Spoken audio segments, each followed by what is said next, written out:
Essentially, we're a mental health provider in WA, and we're really passionate about making a difference in the community and knowing that it's not just in the hospital. So we support lots of people in the hospitals who have mental health issues and really significant, severe issues. But what we're really focused on also is the prevention and how we promote really good mental health in the community, and especially in sporting clubs. So we've run this program called Bouncing Back, and it's really just looking at increasing people's mental health literacy and promoting good mental health in the community. And sporting clubs are such a fantastic way to do that. So I'm just going to share my screen and bring up a bit of a presentation. Now, I've tried this beforehand, so it should be working fine. So can everyone see that presentation? All right. Yes. Take that as yes. So today's presentation is about being a positive parent specifically in the context of swimming. So a little bit about me. So I'm the CEO of Richmond Wellbeing. I'm a physiotherapist, initially worked in healthcare. I'm not an elite swimmer, but I've done 3 solo crossings to Rottnest. So I absolutely know swimming, and I know kind of the pressures and the demands that come with swimming and training. I also have 3 young boys who love sport. So I'm really personally invested in the role that sporting clubs can play in promoting good mental health of children. So, what happened there? Richmond Wellbeing, just in 30 seconds, we're the largest provider of community mental health services in WA. We've been here for almost 50 years. All we do is mental health. So that's a short way of saying we have absolute credibility in this space. Nobody supports more West Australians for mental health issues in the community than Richmond Wellbeing, and we've been doing it for 50 years. So we're about a $36 million organisation, hundreds and hundreds of staff. So we've got a lot of skin in the game. We need to be quite wary of people who just produce their own business and try and give advice on mental health, because there's a lot of it out there, but we need to make sure that we're getting the right advice. And Richmond Wellbeing is absolutely a trusted and credible brand in WA. So bouncing back, as I said, we're trying to increase the awareness of mental health in the community. Kim Hughes, the former Australian Test captain, is one of our ambassadors. I'm not breaching his confidentiality. He's been very public in saying that he accessed the services of Richmond Wellbeing, and it was a key part of turning his life around as part of overcoming his addiction to alcohol. So this need to be really clear for people also. This presentation is not about parents becoming psychologists or psychiatrists. That is not the case at all. It's just about equipping parents with the basic skills to support strong mental health of their children. So sometimes clinicians complicate things more than they need to. I'm a physiotherapist, I can absolutely say that. Sometimes we complicate too many things. Mental health is not the domain of psychologists and clinicians exclusively. Every person has a role to promote good mental health in the community, especially parents. You guys have such an important, crucial role in promoting good mental health of your children and supporting also the friends of your children as well. So that's one key aim of this, is to really let parents realise there's actually a lot you can do. Sometimes parents feel quite helpless, but there's a huge amount you can do to support strong mental health of your children. So we're going to talk about being a positive parent and a positive role model as a parent. So obviously, as a parent, everything you say, everything you do is having an impact on your children, whether you like it or not, and whether you know it or not. So here's the big take home for today. So if you don't remember anything else except this, coaches build the athlete, we develop the person. So as a parent, your number one responsibility is to develop a young adult who turns into an adult who is well-adjusted, mature, reasonable, and well-considered. So often we think to ourselves, and look, I've got a son who's an excellent cricketer. I would love him to play for Australia, but I don't put pressure on him to make him feel that the only sense of worth he has to me is as a cricketer. I'm invested in him as a person and developing him as a person. And that's, for my wife and I, that's our key focus. We have coaches who help him with his cricket. And of course, I love cricket. I help him with that. But I'm focused first and foremost in developing the person. And that's a really important thing for us to ask ourselves continually. with our children who are aspiring to be the best swimmers and to achieve amazing things in swimming, we can encourage that. Yes, we need to, but we are developing the person first and foremost. So a big thing is our kids are not defined by their success in their sporting pursuits.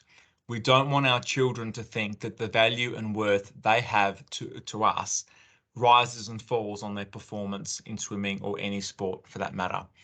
We love them, we care for them, we value them because they are our children. And whatever they happen to do and achieve well, it is a bonus. Now, the fascinating thing when you look at this, the children actually most often perform best with less pressure. And so if they know that they have unconditional love and support from their parents, regardless of how they perform, because we value them as people, taking that pressure off them actually is more inclined for them to have a better performance. Now, this is where the rub comes in because I coach cricket and it's not, we need to have the balance between expecting the best. So for my kids and the kids I coach, if they don't do their best, I let them know. There's nothing wrong with saying, look, this is your best and you haven't achieved your best because you're not training hard enough, or you're not doing the right things, you're not getting to bed early enough, you're not eating the right things. That's perfectly fine to say to kids, look, your best is this and you're not achieving it, and you need to look at how you work. But if a kid does their best and works their hardest, we have to love them and accept them, and just we need to demonstrate that we value that above everything else.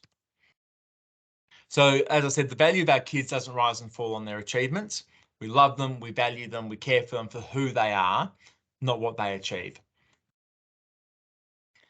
This is a big one, which I know we never want to talk about, but it is the reality. It's something I struggle with all the time, not living through your kids. My childhood is in the past, and what I want for my kids may not be what they want for them in their life. So we need to be supporting kids in sports they're really passionate about. And in order for them to keep the passion and keep the love of the sport, less pressure is better. But I guess it's how we define that again. It's about us absolutely expecting, kids they need to work hard if they want to succeed and they want to reach the absolute pinnacle. If you want to go to the Olympics, absolutely you need to work hard. So for kids who want to achieve that, we need to be able to say, you got to work hard, and it's going to hurt. It's going to be lots of sacrifice. You need to get to bed early. You need to watch your diet. That's fine. But if they do all of those things, we need to love them and value them, and not be disappointed. If they do all the right things and still don't qualify for whatever it is, we still need to say to them, you know what? You did your best. I'm so proud of you. I love you. I care for you. I'm just so proud of the effort of what you did. So it's always challenging when I talk about these things, but as parents, we set the example when our kids win and when they don't. How we treat their competitors matters. How we treat the coaches and the other parents and the officials matters. We're setting the example, whether we like it or not, whether we know it or not. A really big thing is when your kids win, well, it obviously has an impact how we treat them, but kids often learn more from us and have a greater impression of us when we win, because often when we win, it's easy to say, "Oh, mate, you did so well. Those other kids were nowhere near as good as you." There, and if we speak really poorly of children who our kids beat, next race when our kids don't do so well, our kids are going to be thinking, "Well, last race, Dad said all those other people who came fifth and sixth and seventh were, slow, not working hard. Does Dad think that about me?" So when our kids do well, we need to say, do you look at those other kids? They should be so proud of themselves. All those other kids who gave it their best, they should be really proud of themselves. And they're not far off beating you next time. So when our kids win, because we often think, oh, we've got to be really good support for our kids when they don't win. And we're going to talk about that in the next presentation. And yes, it's really important that we support our kids when they don't win. But how we support them when they don't win starts in how we support them when they do win, and how we speak about the children who they beat, and their parents, and their coaches. We need to be really looking to praise and be supportive of other people. Now, that can be challenging When it's a competitive environment, obviously only one person can win a race. Only a certain number of people can represent their club or represent WA at the highest level. But we can still be humble when we win, gracious in defeat, but we need to treat all of the other people around the sport really, really well. Because one of the when you look at the research around why do people stay in sports, people think, oh, well, people continue playing sports if they're really good at it and if they win. That is not actually the case. The thing that keeps people in sports is, do they have friends in that sport, and what is the environment like at the club? And it's a real challenge because we often think it's, oh, well, just the best people stay. If you look at my cricket club, we have people who are absolutely terrible at cricket. They can hardly play the game, but they've been there for 30 years because they love the camaraderie. They've got great friends there. It's a very inclusive environment. That's what keeps them in sport. Not being the best cricketer, not winning lots of premierships. They've never won. We don't win. We haven't won many premierships in my cricket club, unfortunately. But the environment that we set at our clubs, how inclusive they are, how supportive they are, that is a key component to keeping children engaged in sport. The other thing I'll let you know that's really important is the best protective mechanism for people's mental health is having a community group where they can contribute and they feel accepted and they can be themselves. Going one step further, when people volunteer at a community group where they feel accepted and feel valued for who they are, that is the number one protective mechanism to protect people's mental health. There are lots of things people do, and we need to, we talk about a balanced diet and managing stress and these things, but that's actually the best protective mechanism. So if we want our children to have strong mental health during their teenage and adult years, we need to be encouraging them and enabling them to be a part of a sporting group. And again, the way we do that is not from them being the best swimmer. It's not from them breaking all the records, even though those things are good. It's having a supportive, inclusive environment where they feel valued and accepted for who they are, and they have really good friendships. And as parents, we need to set the example that our clubs and being in this sporting environments is actually an inclusive place where, yes, we can be competitive, but at the end of the day, we're all people. We're all part of the swimming community. I love the swimming community. I love going to all the open water swimming races and just how accepting people are.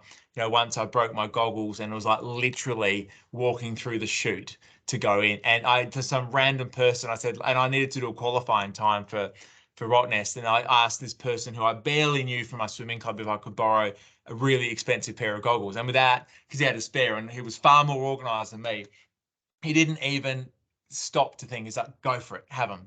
And I think I love that environment in the open water swimming events. And it's my kids have started doing the 500-meter races. And I guess I'm not an elite swimmer, so I know it's different in an elite environment, but there are still elements of that we can and should be keeping in the elite swimming. So as I said, be a gracious winner and loser, be respectful, humble, and positive to everyone.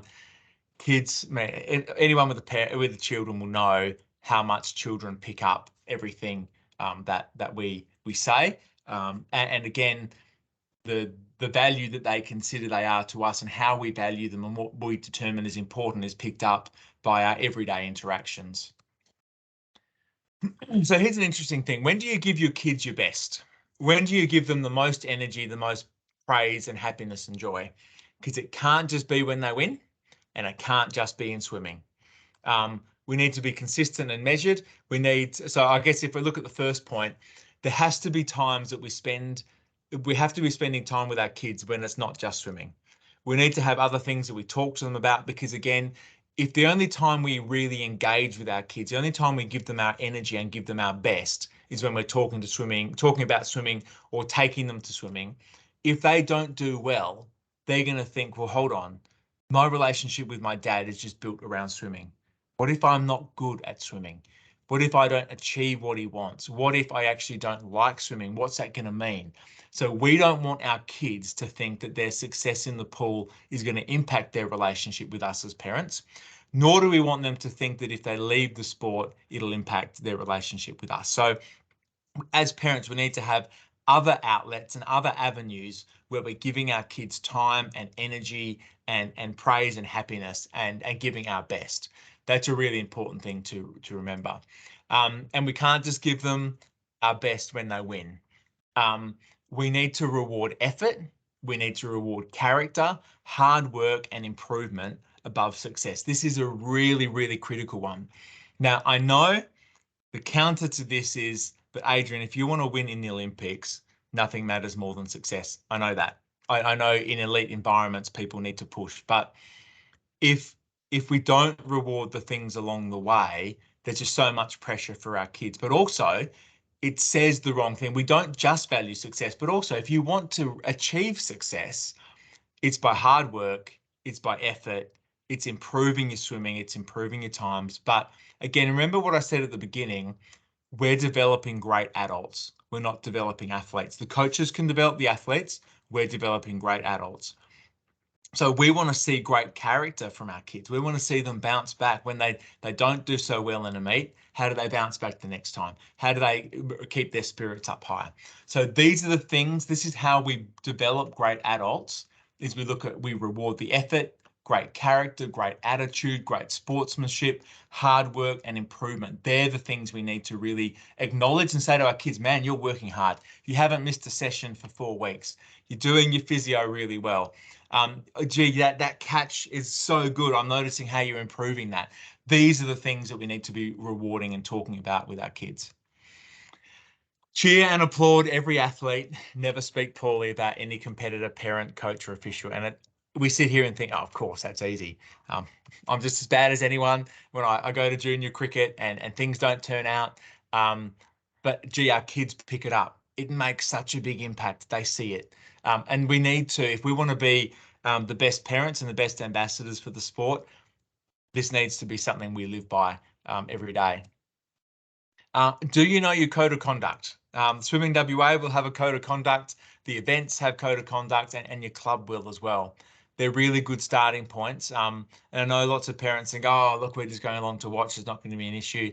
But that's a really good starting point to give you some ideas of just to make sure that as adults, we're setting the best example. This is a big one. Look, you as a parent, you might be the best coach. You might have swum in the Olympics. For all I know, there might be parents listening right now who swum in the Olympics. But if you're anything like me and you haven't, let the coach do the coaching.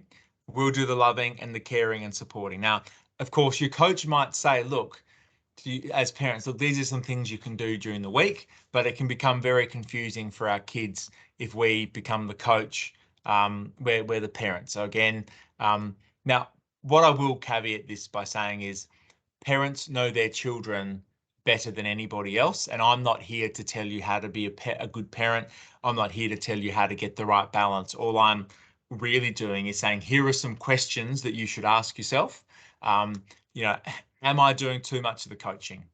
Am I focusing on developing a great human being? So again, I always trust parents and their judgment, but these are the questions that you need to be asking yourself, hopefully from today. How we react or respond in the moment to our kids is really critical. We can celebrate the successes, but when they don't do so well, we need to be really stable and consistent and measured. So as a parent, when my kids do really, really well, look, I celebrate it, but I don't go too over the top. The same as if they're really down in the dumps, when my son gets out for a duck in cricket, I'm not down in the dumps with him. I try and be really stable and consistent and measured. It's like that saying in sport, when you're going well, you're not as good as you think you are, but when you're going bad, you're not as bad as you are. So kids will have wildly fluctuating emotions on the best of days, especially in the mix of sport. As parents, we need to be really stable and consistent and measured. We need to keep perspective. Children are very good at catastrophizing things and losing perspective. That's the role of the adults, because remember, we're not here to build great athletes. We're here to build resilience, strength of character, humility, and empathy, because we are developing the young person to be a great adult. We're not the coaches. But again, if you look at the people who achieve at the highest level, more often than not, they're people who have built resilience, have very good, strong character, and have a good amount of humility and empathy. Now, the interesting thing is people would say, well, Adrian, are you saying our kids have to be soft and can't be competitive? Absolutely not. We can be competitive in our sports and still be building resilient strength of character and still have humility and empathy. I mean, Ian Thorpe, man, he was ruthless in the pool. He was so competitive. But when in all the things I saw, I thought there's a guy who has humility and empathy. Now, I don't know how he treated his competitors, but these are the things we need to remember. You can have all of these things at once. Kids need a release from their sport. They need to have hobbies outside of just swimming, and they need to have friends outside of swimming. Again, you're the parents, you know best, you know what's the right balance, but it's not good for kids to only have friends in swimming, because again, if they wanted to leave the sport or they fell out of love with the sport, it's rebuilding a whole new network of friends. But again, in terms of when you look at people's mental health, having a large and more groups of friends that they know is actually a good thing. And sometimes getting a release from these things is good. If your children are highly competitive swimmers, having some friends who don't care about swimming and don't talk about swimming can sometimes be a good thing. It can get a bit of a better perspective on things. So, what else are we doing to look after their mental health and well-being? So I know parents who have children in high performance programs who are so good at helping their kids get to bed on time, their balanced diet, what they're eating, they go to physio regularly, the rehab, all those things are great. But what about the other things? How are we building resilience? How are we looking at the overall well-being? Are we giving them downtime away from things? Are we not giving them too much unfettered screen time, all of these other sorts of things? And again, parents know best for their kids, but again, this is the question I'd encourage people here to ask is, take a step back. Outside of swimming, what am I doing for my child to promote their overall health and well-being? Because that's a really important thing. And again, it's interesting, as we look holistically across the person, there's every chance they're actually going to be a better swimmer as we look at them as a whole and look at all the elements of their health and well-being. Come to the end. That's good. That was good timing. I said like I'll try and finish about 2 minutes before 7:30 because I'm happy to take questions. What I'll do now is I'll just stop sharing. Now that's worked, I imagine. Okay. Yeah, it's always more challenging on teams to kind of gauge people and their responses and how it's landing with people, but really happy to have any questions, comments, queries, anything you want me to clarify.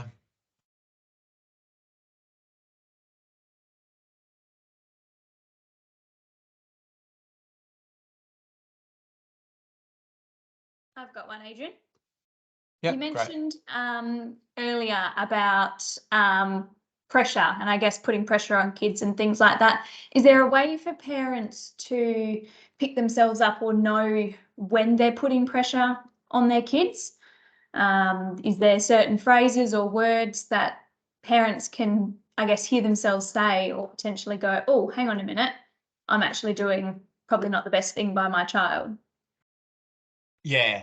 Look, there's words and phrases and also the tone for people. Again, but I look at this around, so again, I start from the perspective that parents know what's best for their kids. What I typically look at, so with children, we want to give them feedback around things they can actually address. So sometimes it's really hard if someone, if a child swims, 1.5, 2 seconds slower in a race than what we thought. Now, it may just be, anything can happen on the day. So rather than saying, oh, you've got to nail this race, it's best probably to talk about the training and say, well, are we working hard enough in training? Have we got the right attitude in training? Are you really applying yourself? Are you getting there in a good headspace, really well rested? As opposed to just putting all the pressure onto one race. But kids can be pretty hard on themselves. So again, it's around saying to our kids, if you know that they can do better and that they can train harder or they can do some things better, that's when we can say, look, this is where I think your best is and this is where you're at the moment. But if it's kind of just saying to your kids, oh, you didn't do very well, like we need to give our kids a way to improve or a way to address it. So there's no point to saying that was bad. You did really badly. You didn't do well. Asking them, what happened? Why didn't you do well? The brain of a child is very, very bad at processing all that, because as soon as a child feels that they've let down their parent, it's very hard for the brain of a child to start thinking of a response. They will just feel under pressure. They'll feel criticized. And again, with our children, their brains are funny, because then they can start thinking, well, hold on, does dad not love me anymore? Does dad not care for me? Does dad not support me? And with our adult brains, we think, hold on, that's stupid. Like, of course we love them. We just want them to do well in swimming. But children, they can't separate that so well. So children often look at that. And so, yeah, we don't ever want to be seen to just be criticizing. We want to give our kids, when we talk about that, saying, look, I think you can do better, we need to give them something, a way to actually improve, not just criticism. Awesome. Now, a question popped up there. Yep, Can you see that in the comments? Okay. And what does the question, are you able to read the question out, Yep, so I'll Jessica? read it out to you. Yep. So Okay. what do you suggest, please, when all your child's swimming friends leave the sport and they are no longer enjoying going to training because the social enjoyment has disappeared? Do you just let them quit and hope they find something else, even if they are doing very well at swimming? Look, I would encourage them not to quit, because we don't want kids to leave sport just because there's no friends there, because in 2 weeks' time, other people might come, other children might come. And so again, we want to teach them resilience and working through some of these challenges. So I would encourage them to stick it out. But if there's a few kids leaving the sport, that'd also be a question. What is it about? Is it something about the environment, or that kids might be leaving? That's I don't know those circumstances, and I'm not making any judgments around that. Just a question. But no, I would encourage kids to stay. I mean, I have the similar sort of thing when my kids don't get selected in the same team with all their friends. Sometimes it's a good challenge for kids, because if their main group of friends leave, they might have to develop relationships with other people, and that's a real challenge that we're going to face in life as well. Just mentioned girls going through adolescence as well. Yeah, so I would say, well, I don't have any daughters, and I guess probably some principles here can apply. But what I would say around that, there's probably some things that are so specific around that it would probably be a different conversation, for a longer conversation, probably with people who have more expertise around that. But I mean, the same principle applies, that in all things that our children go through, we want them to know, first and foremost, we love them for who they are, we value them for who they are, and we are invested in them becoming great, well-adjusted adults. That's the starting point, but there's probably a fair bit to get into around supporting girls through adolescence, because there's quite a nuanced number of issues there. But really good question. Free to ask, turn your microphones on, or in the chat if you've got any questions, guys. I had another one following up to what you just said as well, Adrian. Have you got any advice for parents, further to what you've said, about if your child isn't applying themselves as much as what you think they can do, or if they're slacking off in certain areas? Yeah, so there's two approaches, and again, this comes down to the parents sometimes. So with one of my kids, sometimes I'm pretty tough, because I know that sometimes he's just lazy. And so there are some times when I say to him, mate, you just got to work hard. You're slacking off. You want to play district cricket, you're not working hard enough. Now, as a parent, you've got to know when to do that. But also there are some times when he's just, he's had a bad day at school. And so that's the time when I need to come alongside him and say, oh, look, I'm just kind of concerned for you. Is anything you want to talk about? Is anything up? And most often it's probably that with children. But again, I would come at it from, parents know their children better than anyone. But as parents, we need to say, okay, is this a day to put a bit of a rocket up my child because they're just being lazy? Or is actually something up, they've had a bad day, they're concerned about something? Is this the day to come alongside them and say, look, I love you, I care for you. Is there anything you want to talk about? Because sometimes we can confuse the two. Sometimes kids are going through a bit, they can't work, they're changing friends at school, they might be stressed out about something, and then it displays itself in a way that we think, oh, they're just being lazy or they've got a bad attitude. So as parents, trust your judgment, trust your instinct. If you think that, you know, the attitude of your child at sport is because of something else that's happening in their life, try and, you know, first and foremost support them. Because if a child is going through challenges at school, for example, and then they come to training and they're less motivated, the last thing they need is a parent saying, man, what are you doing? You know, pull your finger out, start working hard. Because then they think, oh no, stuff's going bad at school and now I've got my parents on my back. So as parents, we just need to be really in tune, and most parents are absolutely in tune with when's a good time to put a rocket up our kids and when's the time to put the arm around them. But that's the two general approaches.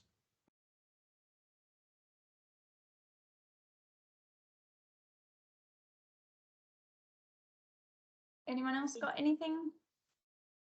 So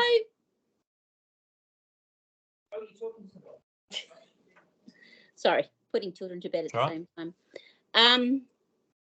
So I've got a 10-year-old who I think, you know, could do better at things, but also he's only 10, so I don't know. I mean, he's likes swimming. He does swimming. He likes the competitions. But I mean, how much do you push? Like, I think he could do better, but I don't really know what he wants. But can a 10-year-old really know what he wants? Because he wants everything, and he wants it easy, which is what we all want. It's like you, and it is also got that sort of if he doesn't do the best, and sometimes, you know, he doesn't try because he knows he's not going to do the best. Does that make sense? Yeah.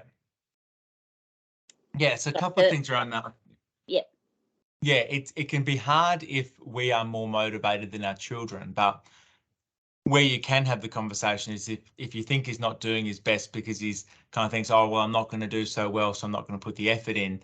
That's where we can talk to our kids about building resilience and strength of character and say, you know, here's a chance to just do your best. It doesn't matter if you come first, third, or last. You just got to do your best. You know, work as hard as you can.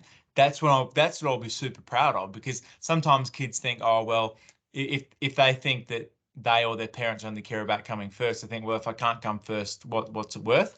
Then if we say to our kids, look, what I want to see you do is go to every training session you commit to, work hard in every training session, improve in every training session, and then I want to see you go out in a race and just do your best.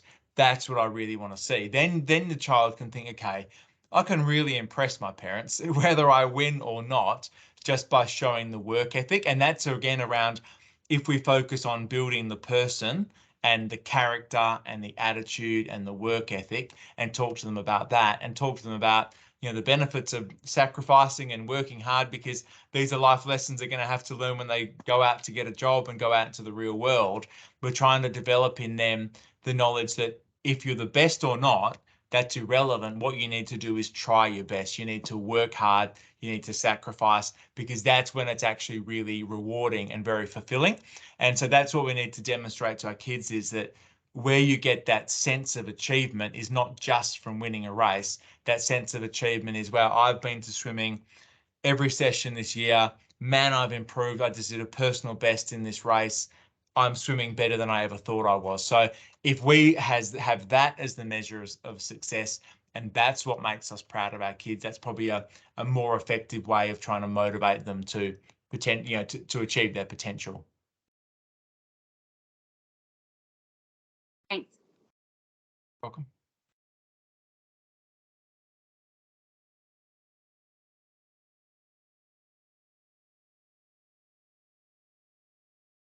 Anything else?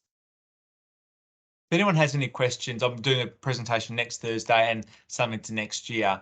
You're more than welcome to email Jessica if you have any burning questions you want me to address in the next presentation. Yeah, for sure.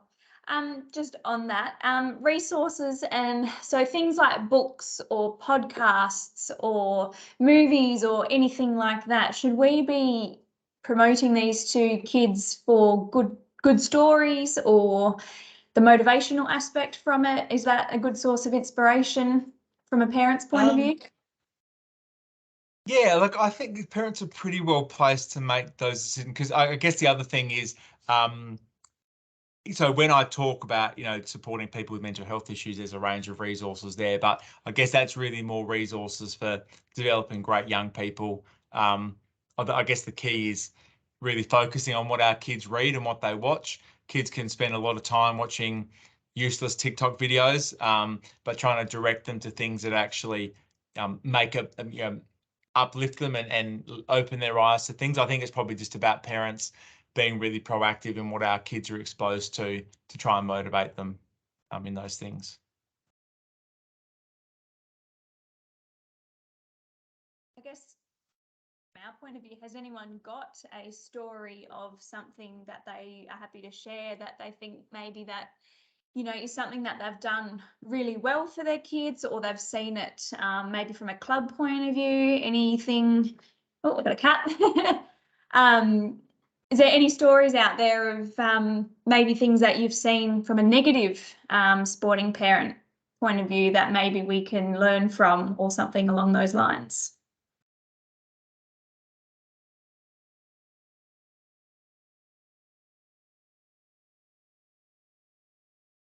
Adrian, have you got any examples of negative sporting parents that you've seen through your cricketing? Yeah, I'd probably say parents that don't applaud the success of other kids. So I say to my parents, if a child in the opposition team hits a four, you applaud. If an opposition team takes a wicket, you applaud. Again, it's about being good people, I guess, and honouring and acknowledging the effort of other people as well. So and that doesn't mean that you're not disappointed when your kids don't win or do their best, but we want to demonstrate really good sportsmanship, and I mean, after the games, I go and say well done to the parents when they win, lose or draw, and I acknowledge great work of other kids. So it's really just trying to build an environment where we're all trying to improve and do better, and I believe that you can still have that at the same time as you have really excellent kids trying to be as best as they possibly can. So you can still play competitive sport, but still be gracious in defeat and still acknowledge great performance of other people.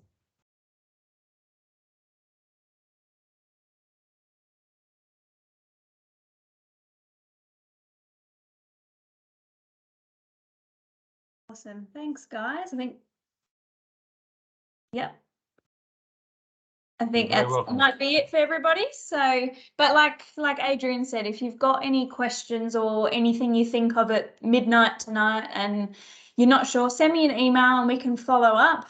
This is only part 1. So we have part 2 next Tuesday night, which is about handling expectations and managing outcomes. So I'm sure Adrian's going to have an excellent presentation for us on that already as well. Done, ready to go. Oh, look at that. Yep, already done. So please join us, guys. And like I said, if you've got any follow-up questions, feel free to email me and I can always get a hold of Adrian to answer those for you as well. So thanks for your time. And Adrian, thank you very much for your presentation. You're welcome.